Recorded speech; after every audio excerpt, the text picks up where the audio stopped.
Do not hold on to your marriage with unbelieving women.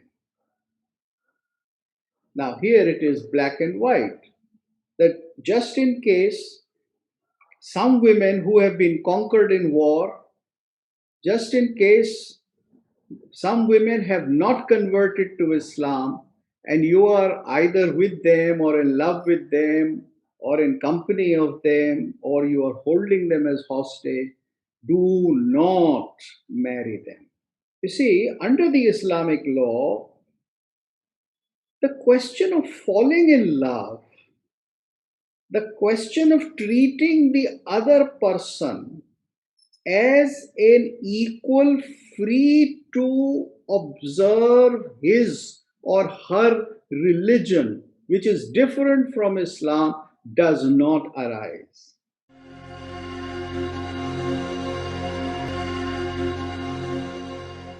I am very glad to be in Sangam Talks. It's always a pleasure to be here. And we have today a very important subject, especially on what is called a Valentine's Day, a day of love. It seems to be a very new festival.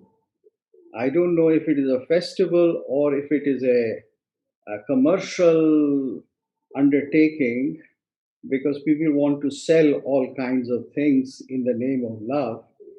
I have never heard any serious talk about what is love or what is man woman relationship in the context of Valentine's Day. So it is very good that today we are talking about relationship between Hindu and Muslim in terms of marriage. Now, we have this as a raging controversy in India whether a relationship of marriage between a Muslim and a Hindu is for the sake of conversion to Islam? Is it because Muslims want expansion of Islam into the Hindu fold or, so to speak, into the Hindu demography? Or is it because Muslims are really in love with Hindu women and vice versa, that Hindu women fall in love with Muslim men, or that the relationship can be either way? So, most people, especially the Anglophonic class of India, is very happy in propagating the theory that everybody has the right to love, everybody who is an adult has the right to form a not only a love relationship but a marital relationship, irrespective of religion, irrespective of caste, and the Indian constitution lays no such bar.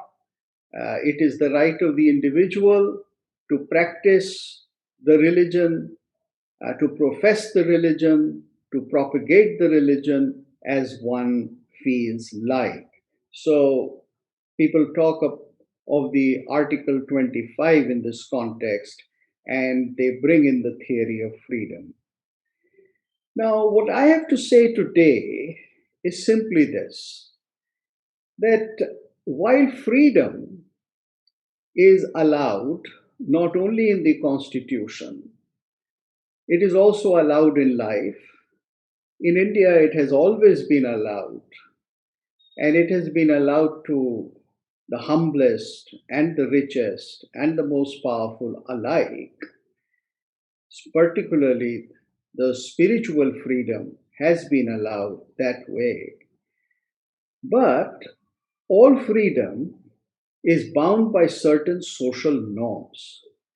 And we cannot make a total fetish out of freedom because freedom is not dependent upon just individual will.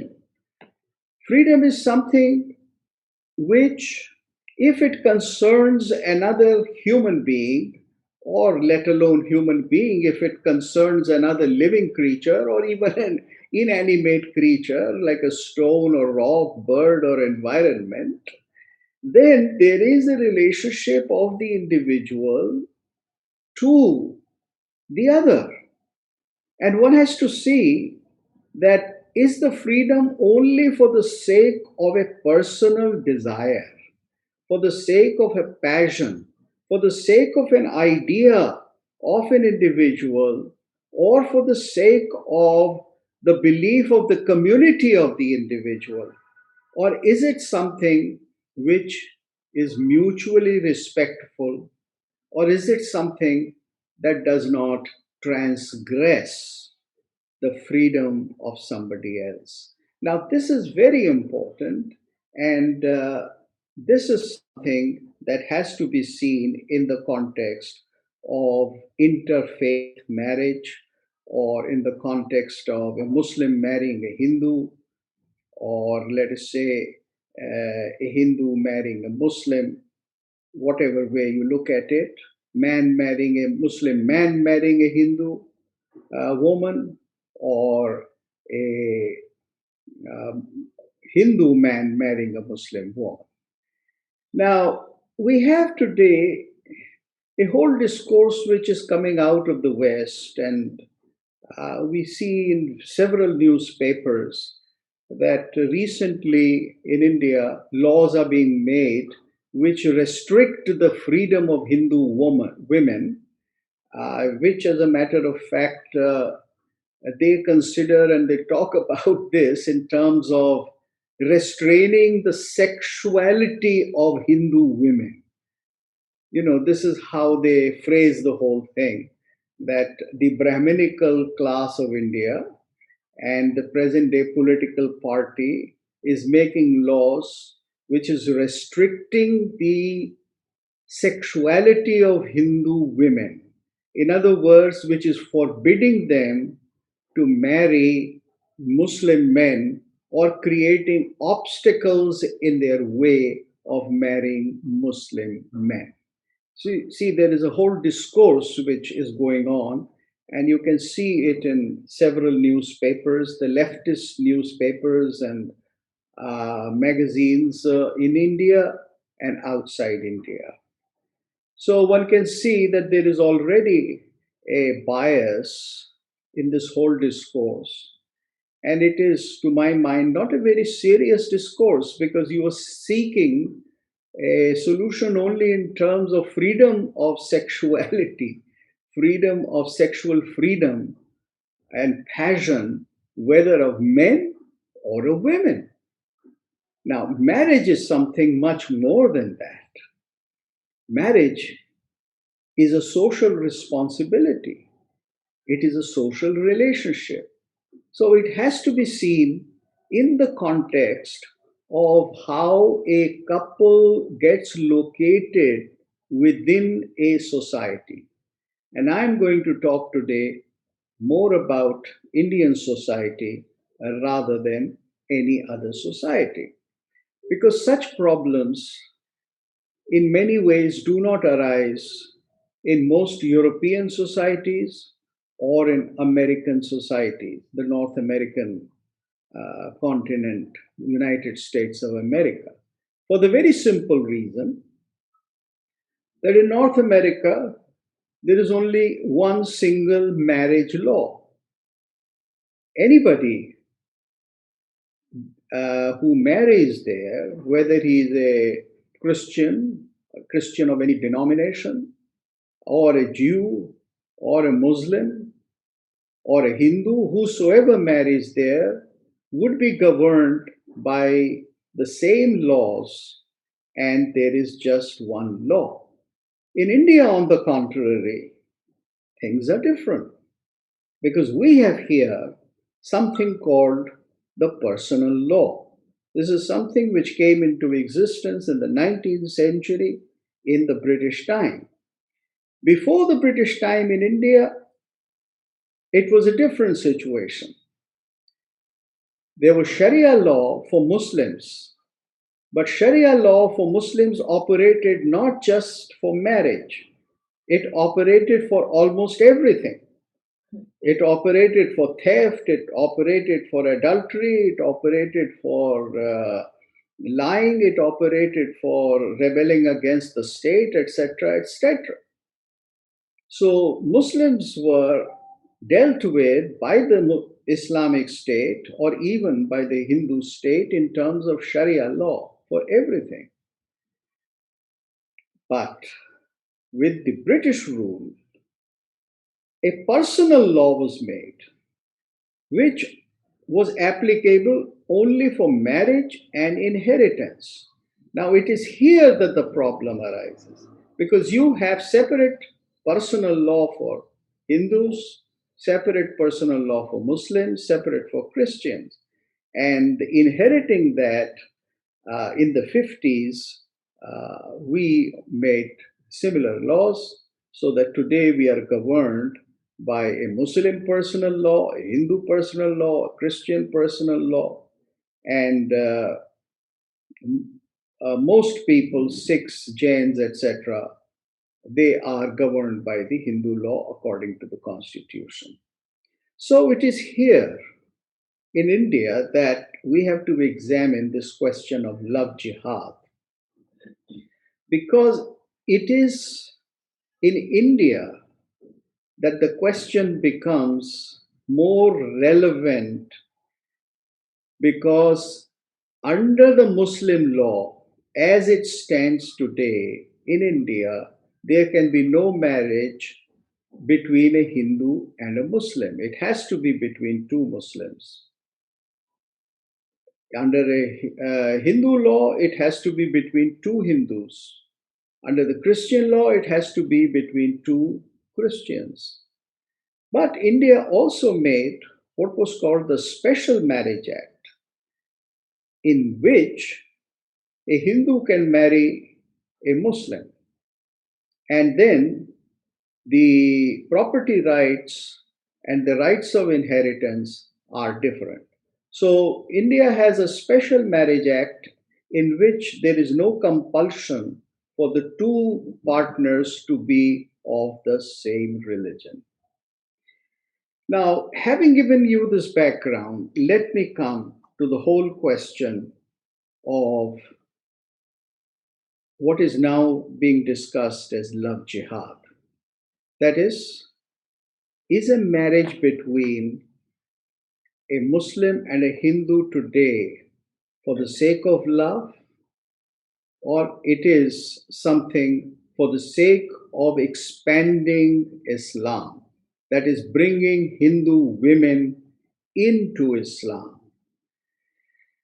Now, I would first of all talk about the Sharia law. The Sharia law, not just in terms of as it stands today, uh, as practiced in the Islamic countries, but Sharia law as it stands in the minds of the people, particularly the Muslims of India. Although it may not be operating in every field of criminal law or social justice, it is certainly there as a force of the community. And if you look at that, then let us just see what does the Holy Quran say about marriage, and what does the Quran talk about marriage for a Muslim. Now, the traditionally numbered second surah, Al Baqarah, that is the cow, it says very clearly, "You shall not wed pagan women unless they embrace the faith. A believing slave girl is better than an idolatress, although she may please you. Nor shall you wed idolaters unless they embrace the faith. A believing slave is better than an idolater, although she may please you." So now it's not me repeating it, but then it is the ayat of Quran which is repeating it. A believing slave girl is better than an idolater, although he may please you. These call you to hellfire. but Allah calls you by His will to paradise and to forgiveness. He makes plain His revelations to mankind so that they may take heed. In other words, at the threat of hellfire, now it's important to understand, at the threat of hellfire, it is said that it is the command of Allah that you shall marry only a Muslim. So a Muslim woman can marry only a Muslim man, and a Muslim man can marry only a Muslim woman. You shall not wed pagan women. So it's very clear. There can be, according to Islam, no marriage. So, if a good citizen of India who is a Muslim marries a Hindu girl under the Special Marriage Act,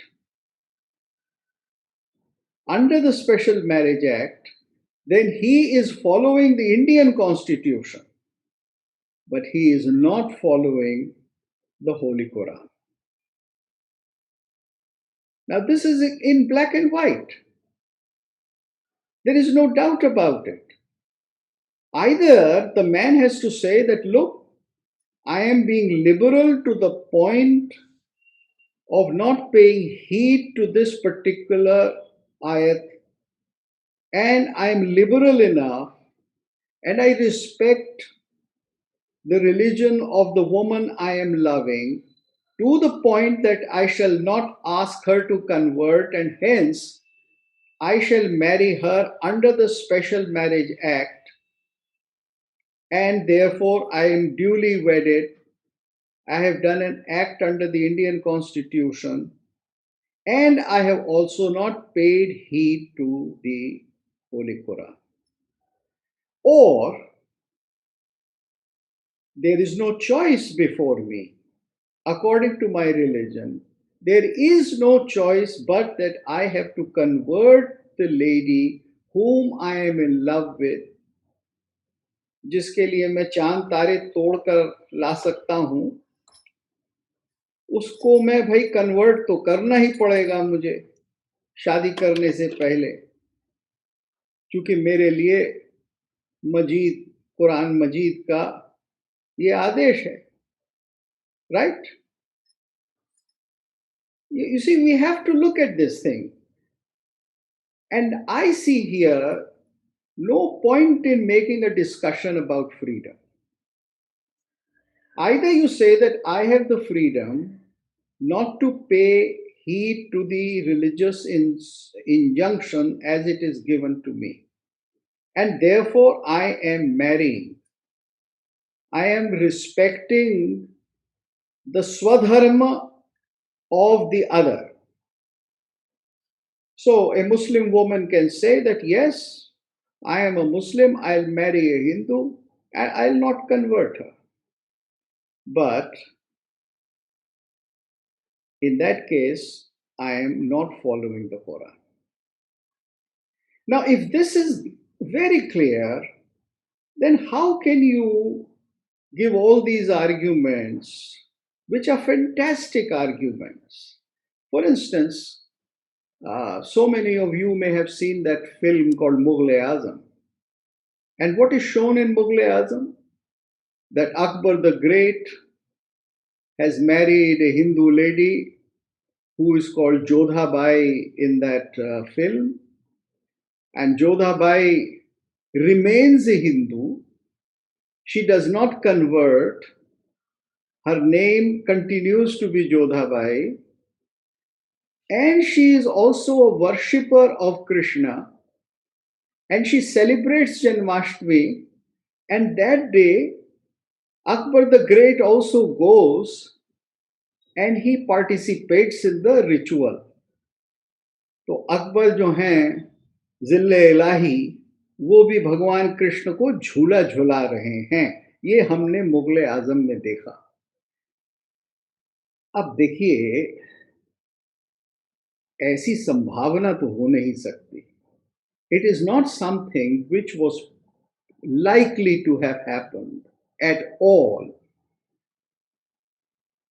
long time back under Islamic rule, under a king who was also called a Ghazi. Akbar declared himself to be a Ghazi, and a Ghazi is one who believes in the conquest of Islam and converting the unbelievers. Now, I'm giving you all this because in India we have discovered, we have kind of propagated this kind of uh, discourse of freedom in which we are not really seeing the historical truth, and we are also not seeing what is the injunction. We are presuming that everybody is liberal in India. Every young man who falls in love with somebody of a different religion is really free of all the religious persuasions that have happened to him or her, or which are part of her or his religious compulsion, family pressure, etc., and etc. Now, if you look at this whole thing, then it is very clear that a person who falls in love with a Muslim who falls in love with a Hindu girl can only marry her under the Special Marriage Act. And if that is not done, then there has been some kind of a conversion. Now, I'm not going to talk about some famous cases, etc., because people know enough about it. I'm only going to talk about what is the prevailing condition under law. There is no room for you to say that I am marrying for love and yet I am compelled to convert because my parents have asked me to just have some kind of a conversion ceremony so that they are satisfied, but that the woman is not actually converted, that she is free to follow her religion. Now, you cannot go on telling all these kinds of stories. You have to be very clear. At this context, I would also like to quote another portion of the Quran. Now, that also makes it very clear that you cannot marry somebody who is not a convert to Islam. Now, this is a rather long passage which I am going to read out because this was written in the context of the historical situation when wars were fought and when non Muslim tribes were conquered by Muslims and people were converted and women were brought into marriage and certain laws were put into the Holy Quran to govern that relationship. Now, this is here believers, when believing women seek refuge with you, test them. That is, they are talking about those women who have been conquered in war, who belong to either the Jewish or any other tribe, and then have converted under force or persuasion, whatever. And they say that they have become Muslims. So you have to test them, even if they say that they have become Muslim. Believers, when believing women seek refuge with you, test them. Allah best knows their faith. In other words, it's not so easy for you to know at face value whether they are really converted to Islam or they are pretending. If you find them true believers, do not return them to the infidels. So, in case you find that they have really had a change of heart, then don't give it back to their husbands. They are not lawful to the infidels, nor are the infidels lawful to them. But hand back to the unbeliever the dowries they gave them. So, what you can do is to give back the dowries that these women had in marriage. So, you see, these were all married women. These were all married women, and they were conquered in war, they were converted, and they have been tested, and now they are being handed, now their dowries are being handed back to their erstwhile husbands. Nor is it an offense for you to marry such women provided you give them their dowries. So you marry them and then you give them their meher. Because under the Islamic law, you have to first promise or give meher to a woman and then the ceremony of marriage takes place. Do not hold on to your marriage with unbelieving women. Now, here it is black and white that just in case some women who have been conquered in war, just in case some women have not converted to Islam, and you are either with them or in love with them or in company of them or you are holding them as hostage, do not marry them. Demand the dowries you have given them and let the infidels do the same. Such is the law which Allah lays down among you. Allah is wise and all knowing. So it's very clear that marriage can take place only between two Muslims, and a woman has to be tested even if she has converted.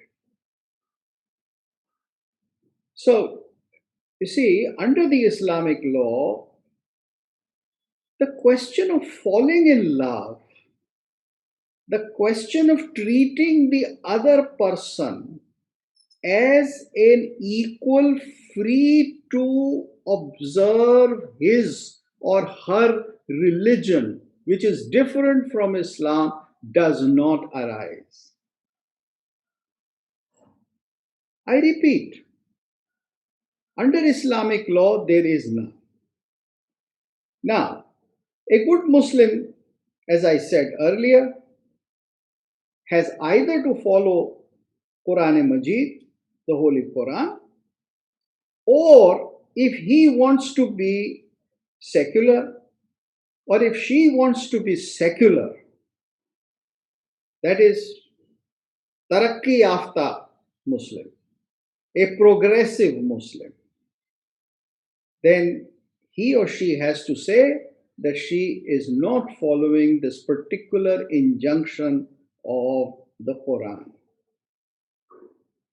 So, I would like to ask my liberal friends, my leftist friends, my European and American sociologists and professors of Hinduism, if there is room for love under the Islamic law. And if there is room for love, then I would like them to show me some sort of a ayat, some sort of an injunction in the Holy Quran. And if it is not there, then perhaps it is not wrong to presume that the very question of love does not arise. The relationship of love between a Muslim and a non Muslim does not arise unless you have given up the prescribed injunction. So, in that case, what is love jihad?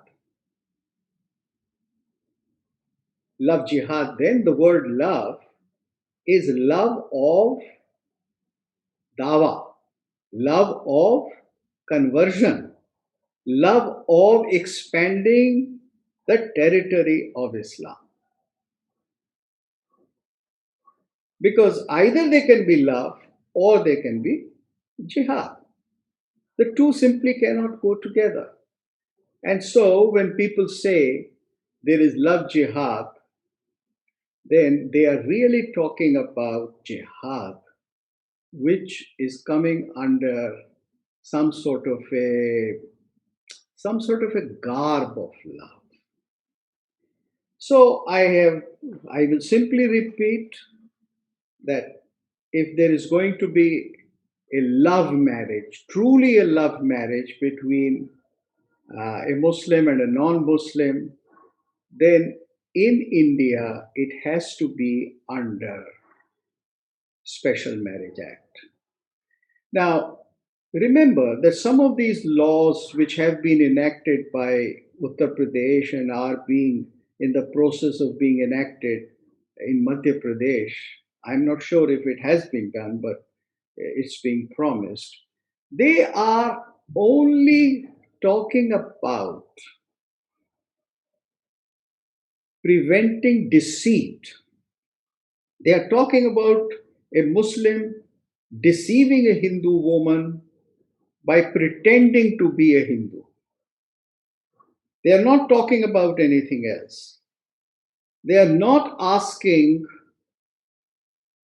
the very hardcore question which I am putting before you today.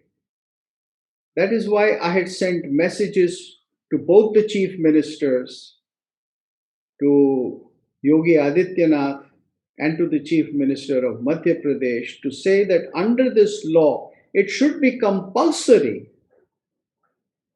that a marriage between a Muslim and a Hindu takes place only under Special Marriage Act.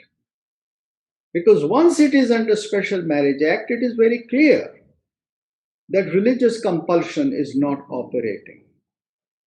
I would go to the extent of saying that it should be under Special Marriage Act and it should continue to be so even if at some later stage a partner wants to convert to Islam because he or she happens to like it as one has gone into an Islamic family. The marriage should continue to be under Special Marriage Act because there is a greater freedom, particularly for women. There is a much greater freedom in terms of divorce laws, and there is a much greater freedom in terms of property inheritance. And this is something we have to simply think about. Now, the other question: what about the traditional Hindu attitude to marriage? I have given you, with quotations from the Quran, I have given you the Islamic view, the Islamic compulsion. Was there any such compulsion in the Hindu tradition? Remember, there is a compulsion today under the Hindu Marriage Act, which was first formulated by the British and which was kind of regurgitated or just reshaped by our great leaders in the 50s. But this is the present situation. I want to ask the question: what about something that prevailed, let's say, 1,000 years ago, or 2,000 years ago, or even 500 or 600 years ago? What does the Hindu marriage ceremony say? Now, the Hindu marriage ceremony is pretty much the same as it was in ancient times. All the 11 plus 5 steps, something like 17 or 18 steps, right from Padatranam, that is when the groom comes, takes off his shoes and enters the sacred space. Right from there, that ritual till the end, there are many steps, there are many vows taken, there are many enunciations made.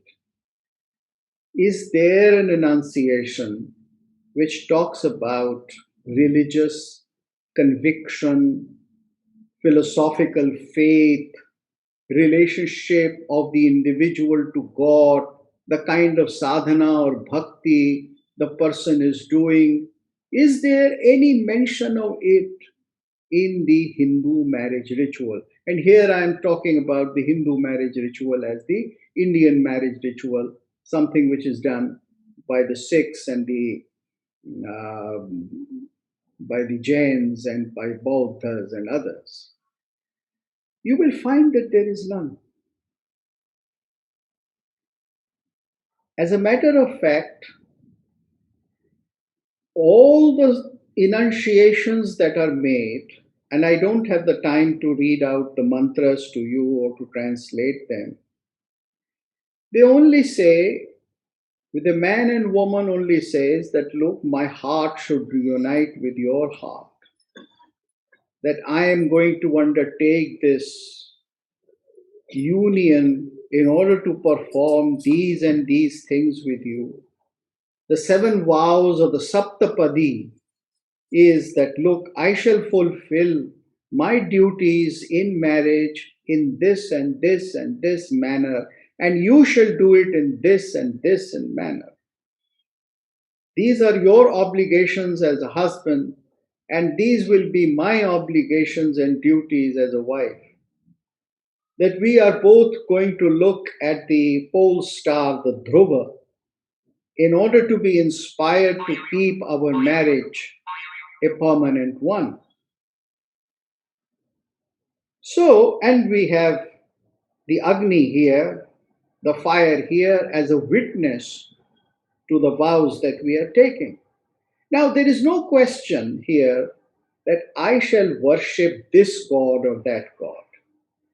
Now, it is true that when you perform this ritual, then along with Agni, you also place maybe the image of the god of the family.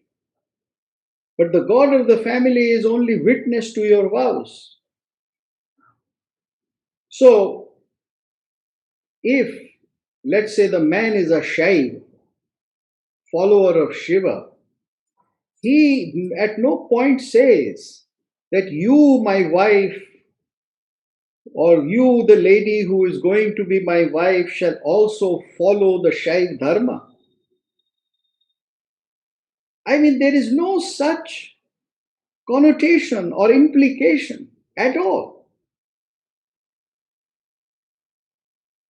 And it is very clear from the whole Paddhati that marriages have always been taking place between people of very different sampradayas, or today what is called religion in India. So Sikhs have been marrying Hindus, and Hindus have been marrying Jains, and Jains have been marrying Veer Shaivas or other Shaivas. So the question as to what Devata, I don't like to use the word God, but what Devata, what Bhagwan you worship, no question is asked about that. And although Agni is, or your God may be witness to the vows that you have undertaken, the social contract that you have undertaken, the social contract. I'm sorry, I should not have used the word contract. It's not a contract because contracts can be broken and set aside. They are not sacred.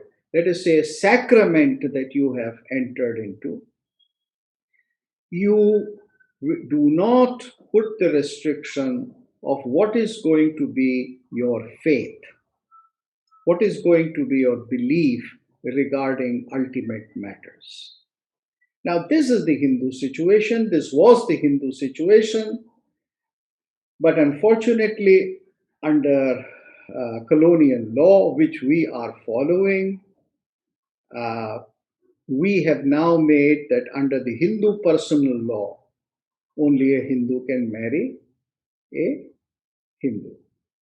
So I think that it is time for us to look at these personal laws in a different way. It's time for us to look at the tradition as it has been.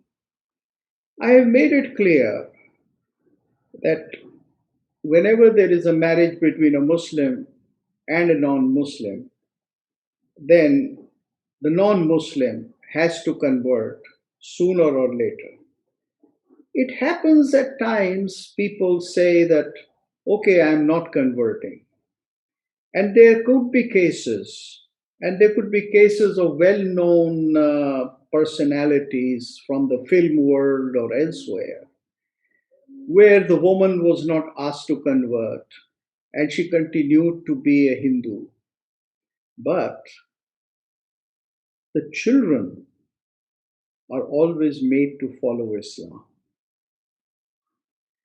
You see, it is not a case where the children are given the freedom to choose their religion and declare their faith when they become adult, because they are given the names which signify their Islamic faith, and that settles the question. So, what is practiced here is what may be called, and what has been called by a friend of mine, Dilip Amin, as skip jihad, a skip generation. That is, you skip the person who is not willing to convert, but then the children, they continue to be in the Islamic line.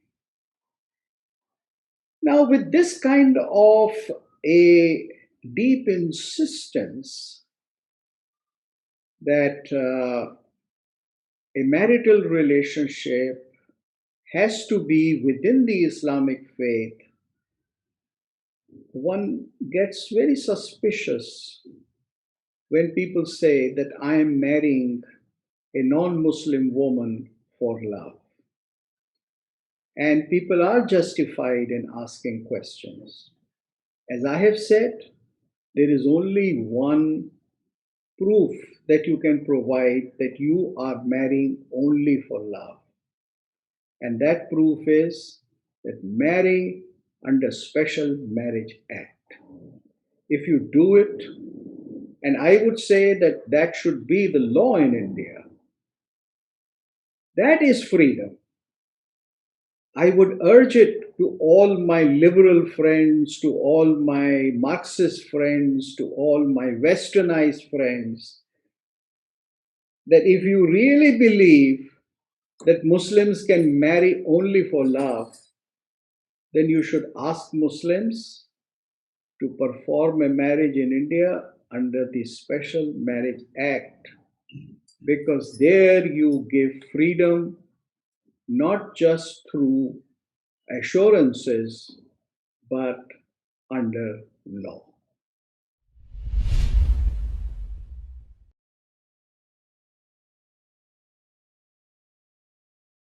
I have a cousin who married a Catholic girl, Yeah, and they wanted a traditional wedding, and either of them did not want to change their religion. But yeah. apart from court wedding, I think, there is no provision in India for them to either marry in a church or otherwise without him getting baptized. So it's probably not just Islamic this thing, like you said about Special Marriages Act. They said we will get it registered, but right now we want a traditional wedding with family and friends. What do we do? Well, I would say that in that case they should do a Hindu marriage, Hindu ritual, because the Hindu ritual only asks for uniting the hearts. The Hindu ritual only asks for declaring certain duties to each other. It does not ask you to convert. I'm saying traditional Hindu ritual. That's my answer. I mean, Yeah, actually, they did that. They did a Hindu ritual in a resort. So it was a neutral ground for both the families to come in, but they had a But Saptapati. I would be a stickler here, and I would say, I mean, I respect they're doing a Christian marriage for the sake of the family and to, for celebration and all that. A disciple of mine who married a Chinese, and this is a white Christian girl, she did a Chinese marriage, she did a Hindu marriage, she did a Buddhist marriage. So she did three rituals. But then this was in United States of America, where there is only one single marriage law. But in India, if you do a Christian marriage, then you do get baptized. So I suppose if some priest can do it without baptisma, if somebody can do it, that perhaps would be better for the satisfaction of the family. In logical terms, that seems to be the right thing to do. Apparently, right now there is no provision for that. So you talked about Special Marriage Act. I don't have much of an idea, but I just wanted to understand that conversion doesn't happen just at the time of marriage. There is also a societal pressure, family pressure that happens later on. So what happens in case of a Special Marriage Act? If the family pressurizes the woman, is there a provision where she can go and report it? Because there are so many cases nowadays wherein people say that while they got married, and yes, because they wanted to get married at that point in time, there was no tussle, but later on, even if the husband doesn't pressurize, it's the family that starts to emotionally manipulate. So Yeah. You see, now the position in law is that if you marry under Special Marriage Act, then Special Marriage Act does not demand at that moment of marriage conversion into Islam or conversion into whatever religion of your partner may be following. And at a later stage, anything can happen. You see, including a divorce, anything can happen. But even if you convert to Islam a few years later, your marital status for the purpose of divorce, for the purpose of your property rights vis-a-vis your husband's property, etc., your alimony rights and all that, and the rights of your children, they would be according to the Special Marriage Act and not according to Sharia law. So that is one big thing. And that way, women are better protected. Women are better protected. All I can say. But yes, after a few years of marriage, things can take whatever turn they do. See? We are not talking of such small number of cases. See? Because most of the cases, it happens right in the beginning. do you think as a society, the Sanatan Dharma, the Hindu society, is more into the reactive phase? So which means we don't, while there are some organizations working now, which is to counsel our young girls, especially when they are in teenage, early 20s, to say that what will be the, probably some society, information to educate them what may happen. And the other part is, of course, the cure part of it. Once they have entered such a alliance and it breaks off, now they are nowhere. Yeah, So I agree with you. As a matter of fact, the solution to the problem is that it is in class 7 or 8 that boys and girls in school should be given a clear idea about the Islamic law, about the Hindu law, that is the Hindu personal law, and about the Special Marriage Act.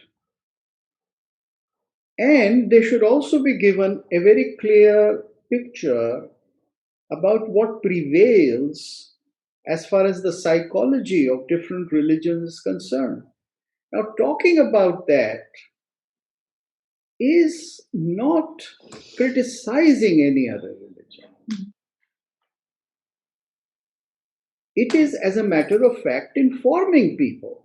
Do you think that the whole arranged marriage was demonized because if you look at, because the arranged marriage has completely changed in today's context. Today it is not that you marry someone without seeing them. People even go for a courtship of a year, 2 years, but still arranged marriage is still looked at as such a archaic tradition. Do you think this somewhere is demonized because people have nefarious ways, because arranged marriage in a way prevents someone marrying out of this Hindu fold? No, it's nothing to do with Hindu fold. Arranged marriage is something which was practiced all over the world till perhaps 1930s or 1940s. It was practiced in Europe as well, and in America pretty much also. So arranged marriage was a worldwide phenomena, and different societies have changed. Some societies have changed slowly, others have not changed at all. The bulk of the bulk of Muslim society has not changed, but the bulk of Hindu society in India has changed. I mean, in the context of India, why talk about Hindu arranged marriage? Why don't you talk about Muslim arranged marriage? Because that is still the norm. In a religion where women cannot even meet the opposite sex, there will be only arranged marriage. So if you have to raise objections, if you have to talk about the freedom of the sexuality of women, I don't like using the word sexuality. I can dispense with it. I can only say freedom to marry, freedom to fall in love. Then, if you have to talk about it, then you have to talk first of all about Islam and Islamic society. Because that does not provide the freedom of women to dress the way they want, to move around the way they want. What to talk of marrying the way they want? You see, unfortunately, in India particularly, we have acquired a very atrocious syndrome. And this syndrome is that we will not talk about so called minority religions because that is something which is considered to be almost like disfavoring them or not treating them with equality. Now, this is not at all logical. As a matter of fact, it has become a serious problem in Indian society. You have to talk about all sections of people, irrespective of their religion, irrespective of their heritage. Of course, we have to talk rationally, we have to talk about history with good intentions, without any malice,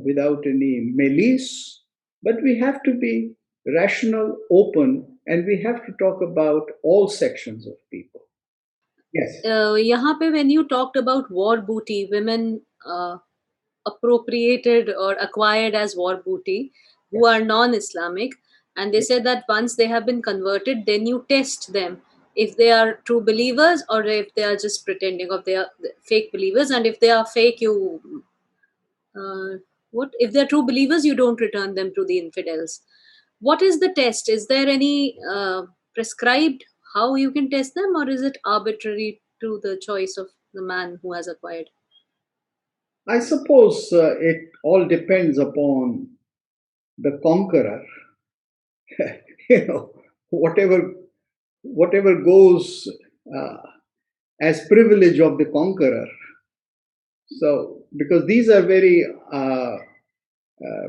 these are situations that are not prevailing all the time, but unfortunately, in some parts of the world, in the context of some societies like the Yazidis, they still prevail. There are parts of the world where wars are going on exactly in the same manner as is mentioned in the Islamic texts. And also, maybe this is not a question. The other day we had a talk about the Maharanas of Mewar, Yeah. in which the speaker said that at the time, when the very first war, at the time of Raja Dahir, when the conqueror he defeated Raja Dahir, and Raja Dahir had two young daughters and his wife, they were taken as sex slaves.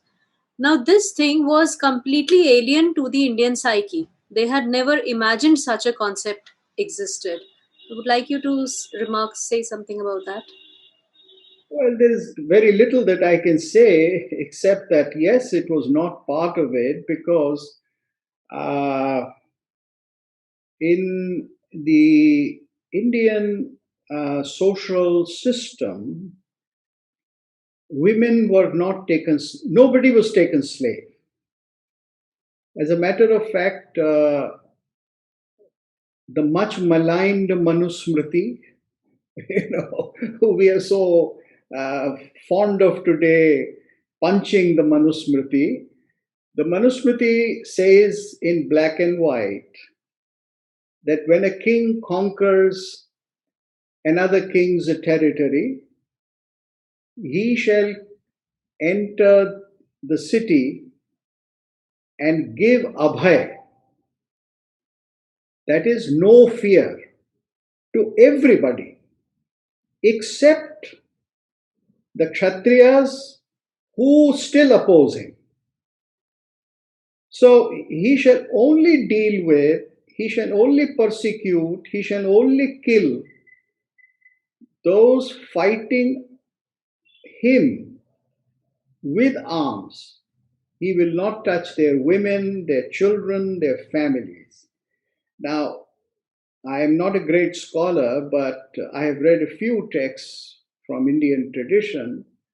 I have not found any text, not just Ramayana and Mahabharata, but even much later texts, which show that a Hindu king brought back to his capital several thousands or even a few hundred slaves, war booty, not even men, let alone women and children.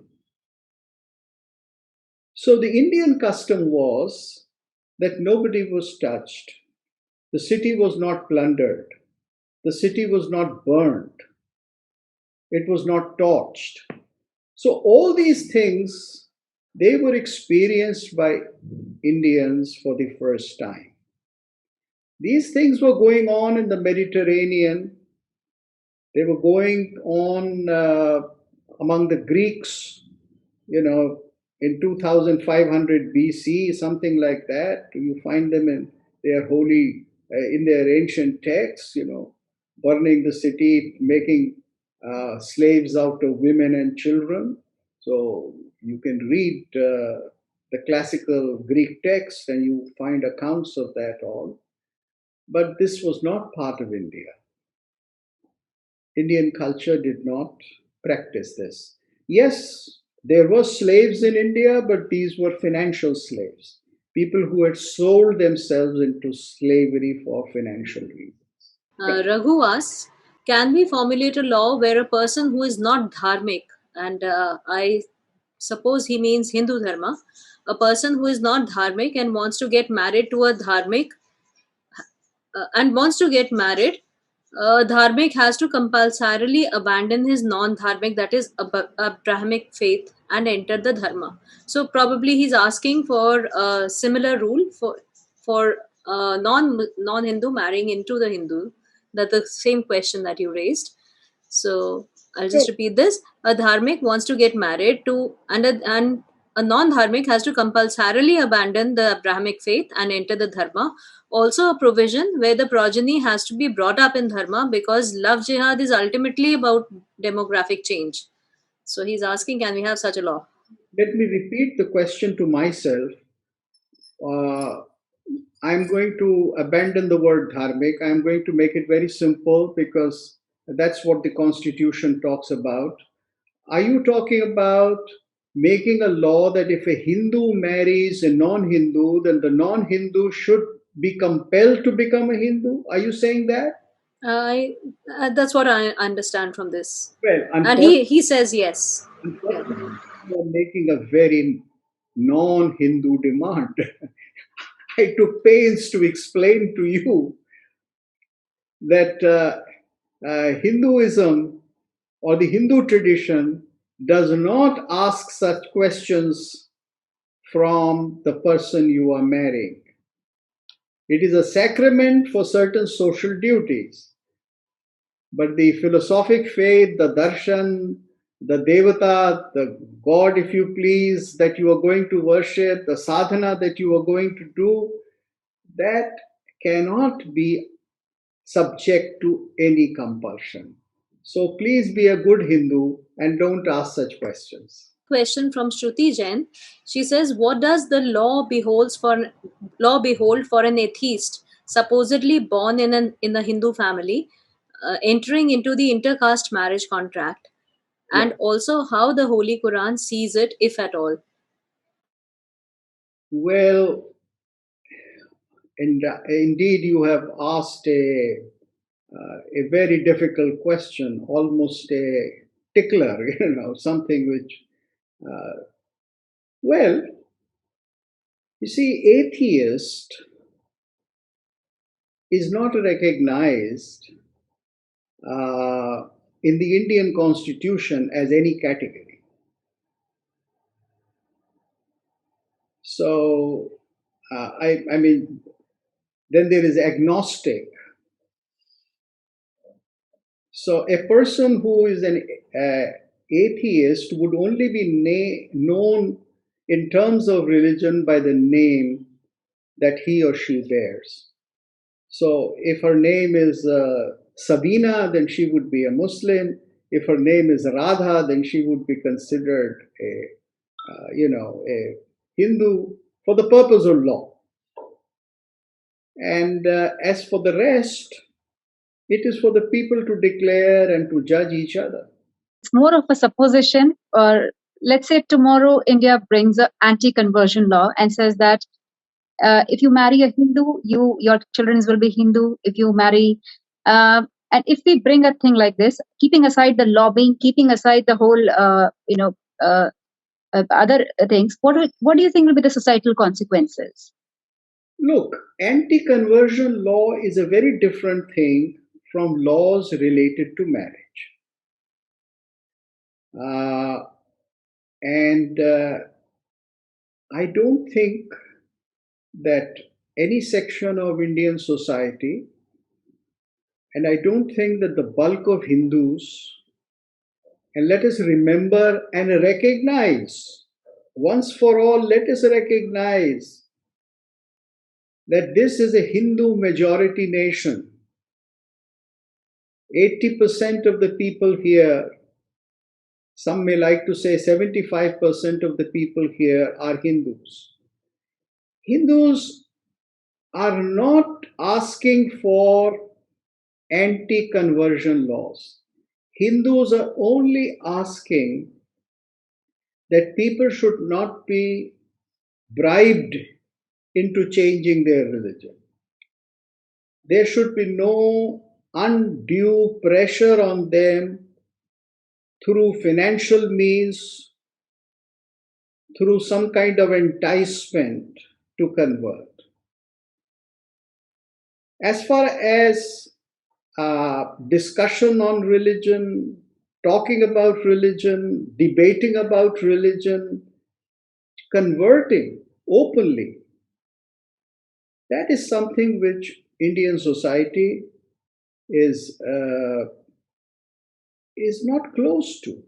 And I don't think that anybody here is going to make anti-conversion law point blank to say that one cannot change one's religion, that a Hindu cannot be converted. I don't think Hindu society is asking for that. Hindu society is only resisting proselytization. Let us be clear about the debate. The debate is that Christianity and Islam, they profess that it is part of their religious faith to convert others.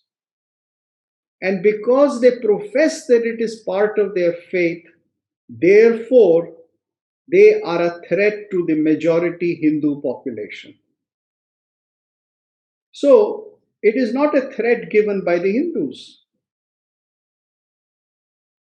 It is a threat given by the Abrahamic faith because they consider it as the word of their prophet or the word of their Son of God. Christ, they say, has commanded us to convert, and therefore it is our right and it is part of our religious duty to do so. Now that has to be questioned. In all honesty, it is that you have to question it. And you need not be a Hindu to question that. In the 21st century, that is a question which anybody who believes in freedom of thought, has the right to ask.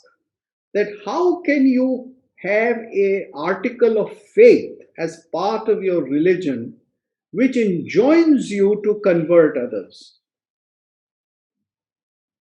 The same applies to Muslims, dawa. It is called dawa there. So I think it is this that has to be questioned. And it is not a question which can be forbidden by law. You don't need an injunction, you don't need a law, you don't need a parliamentary bill or an act for this. It's a question that you can ask, I can ask, which a good Muslim can ask about his own or her own religion, which a good Christian can.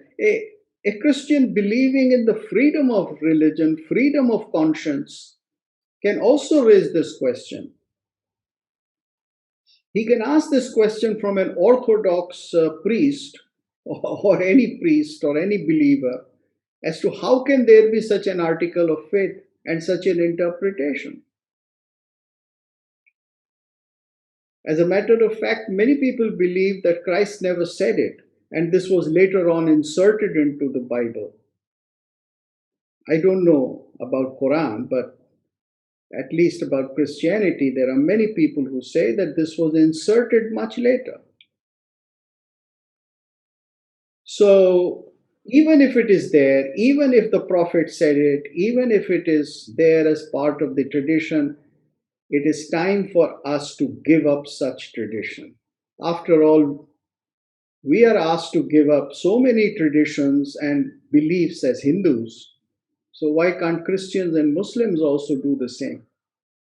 What do the holy scriptures hold for the same-sex marriage? And she means both Hindu and Islamic scriptures. As I told you that Hindu scriptures, it's not a very appropriate term for Hindu scriptures because Hindu tradition has many kinds of texts, and I don't know what kind of Hindu text can ever be called a scripture. Regarding the Hindu tradition, I gave you the real ground reality that there is no compulsion in matters of religion regarding marriage. I mean, it is all an open situation as far as religion is concerned. Because this is a tradition which does not proselytize. And so the question of increasing your territory does not arise. It's not a cultural practice. The practice is only in terms of Christianity and Islam, Abrahamic religions. So we can't enforce our culture on those trying to hijack our nation, but just be mute spectators and submit by providing them with our women. No, I'm not saying that at all. How do you come to that conclusion? I'm sorry, I don't understand that at all. As a matter of fact, I have provided you or myself or the country, if I presume to say so, with the solution that every interfaith marriage should be under Special Marriage Act, which those who have intentions of converting, who have intentions of dawa or intentions of increasing the territory of Christendom would never agree to. Because marrying under Special Marriage Act, it simply negates the very idea of conversion through marriage. So I am giving a very simple, clear solution. And I see no constitutional hurdle in this. There are some legal luminaries who have told me that this would be a constitutional hurdle. I see no constitutional hurdle. Because I am only saying that please make it clear if you are marrying for love or if you are marrying for religion. So the state can make this law. The state can compel people that in case they are doing an interfaith marriage, then they should prove that they are doing it not for converting, not for promoting any particular religion, but because they want to marry a person whom they love. There is a question from Jay Prakash Jain ji. He says, मेरा प्रश्न है, क्या योगी जी ये सब जानते नहीं या जानकर अनजान बनते हैं? नहीं, देखिए, a particular person will only take the decision that his advisors give him. So Yogi ji, I guess, was advised as he thought was best. Or, I know I had this kind of a discussion with many people in the ruling party. They all thought that they cannot make it compulsory for people to marry under Special Marriage Act in case it is a interfaith marriage. They all thought so. Now it's a matter of advice, you see. It's a matter of advice. अभी एक नागेश्वर राव जी के साथ talk करी थी on freeing temples. Actually, he invited and we recorded the talk at a separate place. Right. Very interestingly, the Uttarakhand temples that have been taken over by the government, this is a BJP government. And so Yeah. the question came up that how come they did it? Do you know what because he criticized the move, so supposedly the Uttarakhand CM invited him to meet him that why are you criticizing this? And so he asked him, how did you move to take over temples? And he Yeah. said, my bureaucrats advised me. Right. This is exactly what happens in the government. The chief minister, a BJP, a Hinduvadi, does not know. Because the bureaucrats, they get appointed as temple administrators. And the bureaucrats, unfortunately, are products of colleges like St. Stephen's College, where you are taught hardly anything about Indian culture. I'm a product of that college also. But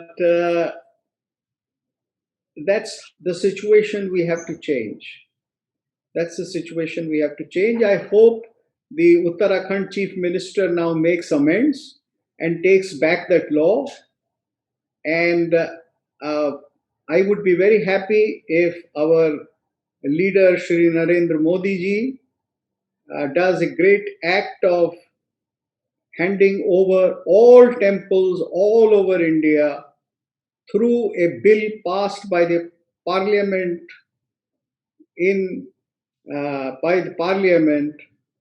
where all the temples are handed back to the Hindu community.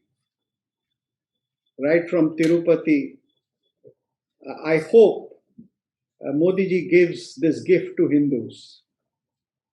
They'll remember him for that as much they'll remember him for Article 370 removal and various other things.